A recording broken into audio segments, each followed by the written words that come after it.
Bonjour Elle, merci de Bonjour. partager avec nous votre expérience professionnelle aujourd'hui.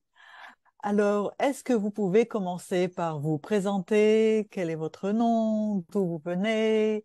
Et quelle est votre profession actuellement? Je m'appelle El. Je viens de la Guinée-Conakry. J'habite à New York depuis 2016. J'ai aussi appliqué pour l'asylum ici à New York. Et aujourd'hui, je travaille en tant que cybersécurité ingénieur. Waouh, oui. Est-ce que vous pouvez nous raconter justement comment vous êtes devenu ingénieur en cybersécurité? Est-ce que vous êtes parti de zéro? Et par exemple, quelle formation vous avez suivie? Je, je suis définitivement parti de zéro lorsqu'il s'agit de la techno, lorsqu'il s'agit d'études en technologie, Hmm. parce qu'avant, je faisais à l'université une étude en civil engineering. Oui, Après une année de formation et après que j'ai quitté euh, la Guinée, oui. j'ai fait une formation en réseau et sécurité. Et après, j'ai fait une autre formation en technologie avant Hmm. de terminer ma licence. Et aujourd'hui, je fais un master qui est beaucoup plus spécialisé sur le domaine de cybersécurité. Mhm. Super.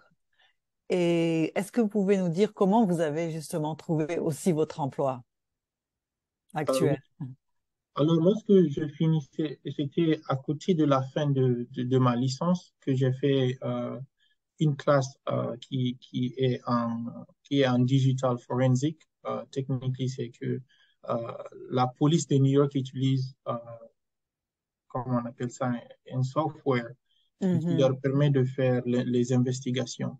Et Wow. c'est ce qui m'a permis, et c'est ce qui a vraiment euh, permis de me focaliser sur les études en cybersécurité.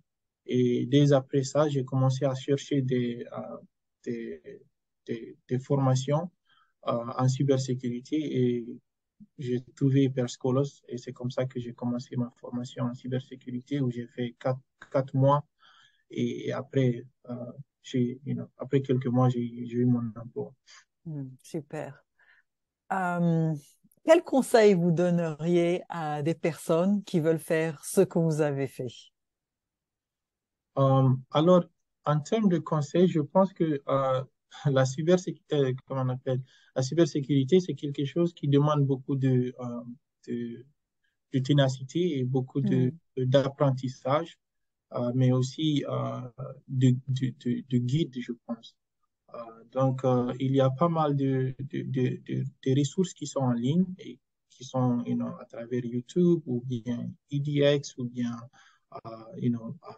Academy, where vous pouvez avoir accès à des formations qui sont deux fois à bas prix ou bien qui coûtent vraiment euh, rien du tout pour faire vos études.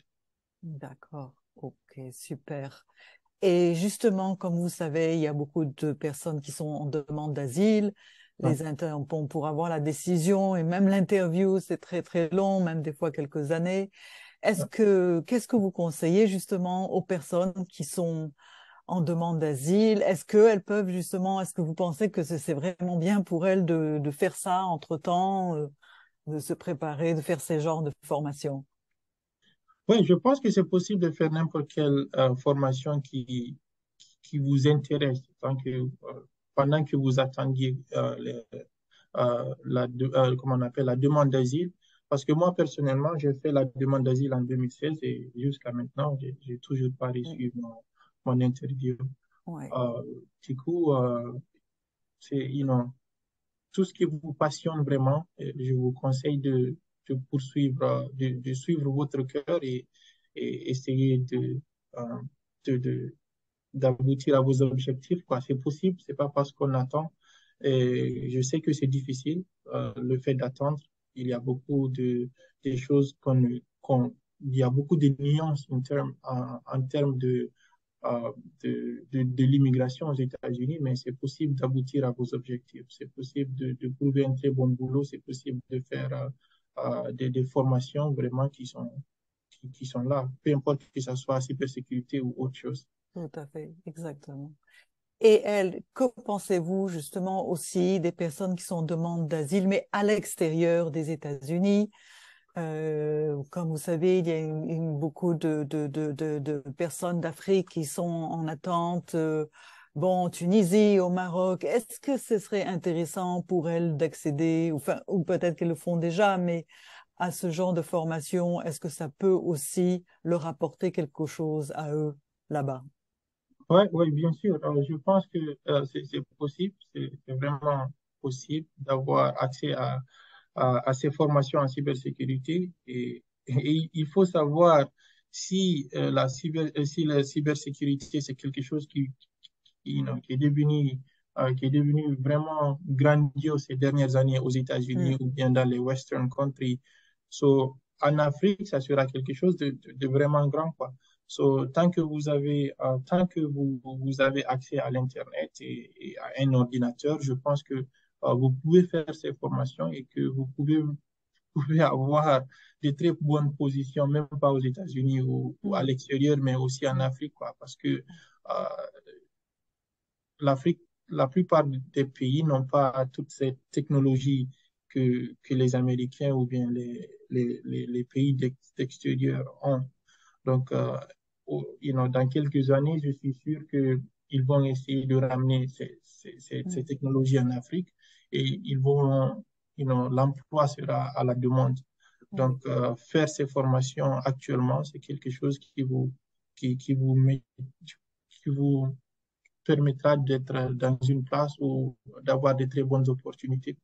Oui, oui. Et ces Et formations sont disponibles en ligne. sont en ligne. Et est-ce qu'il y en a qui sont gratuites et qui sont bonnes ou qui sont valables?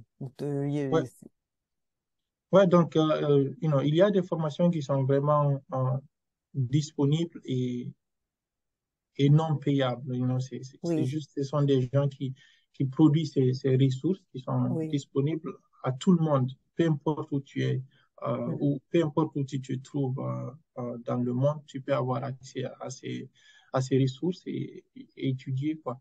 mm. Donc, je disais aussi que parmi ces ressources, je vais essayer de mettre, de les partager avec Maria.